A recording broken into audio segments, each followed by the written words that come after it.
এবারেও তো সলঙ্করা ব্যানার্জি আগুন লাগায়নি। খেলা তো আমিই খেলেছি।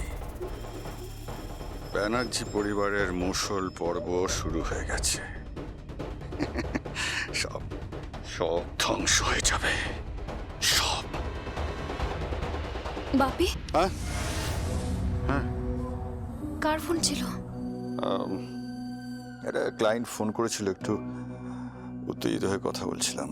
আসলে কি, টাইমে ওরা ঠিক পেমেন্ট করছিল না, এই আর কি। ঐশানী এখন কেমন আছে? এখনো স্ক্যান রিপোর্ট আসেনি। ঠিক আছে। এই দোয়েল, বলো। তোর মাকে বলবি যে প্রিয় আমার সংকল্পের ব্যাগ যেন গুছিয়ে রাখে। কালকে ওরা এই বাড়ি থেকে চলে যাবে। ব্যানার্জি পরিবার থেকে 2জন সদস্য কমে যাবে।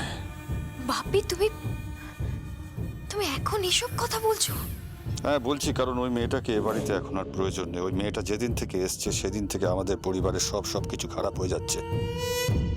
এরপরেও যদি আমরা অপেক্ষা করি তাহলে দেখবি আমাদের পরিবারটাই ধ্বংস হয়ে যাবে।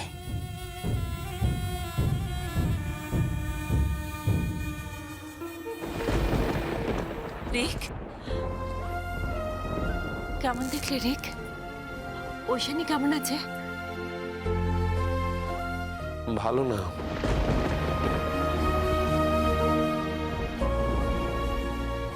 একদম ভালো।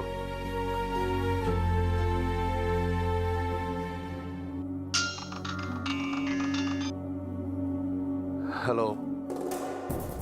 এই বাসর হবে তো? আমি গান গাইবো। তুমি তুমি আসবে না? Shut up!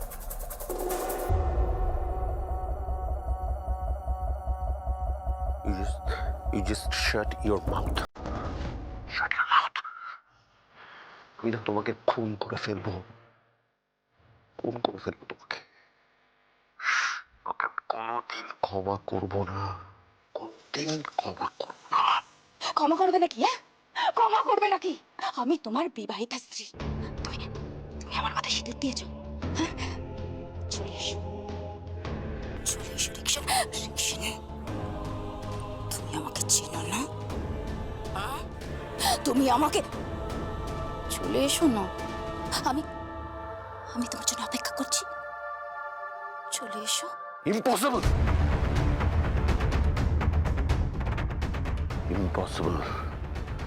তুমি জীবনে কোনোদিন আমাকে পাবে না। সারা জীবন শুধু অপেক্ষাই করে যেতে হবে তোমাকে। শুনে রাখো।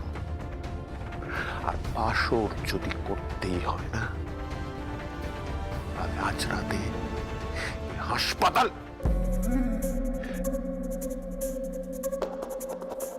হাসপাতালে বাসর হবে। হাসপাতালে। রিক, চলে এসো বাসরে, চলে এসো। এখানে যদি বাসর রাত না হয় তাহলে ওই বাসরে কাল নাগিনী ঢুকবে। মনে নেই? মনে নেই? লক্ষিন্দরকে চপল দিয়েছিল, ছোট্ট ছিদ্র দিয়ে কাল নাগিনী ঢুকেছিল।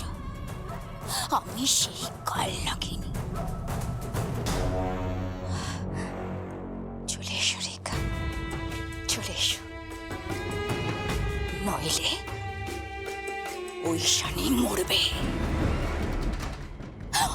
ঐশানী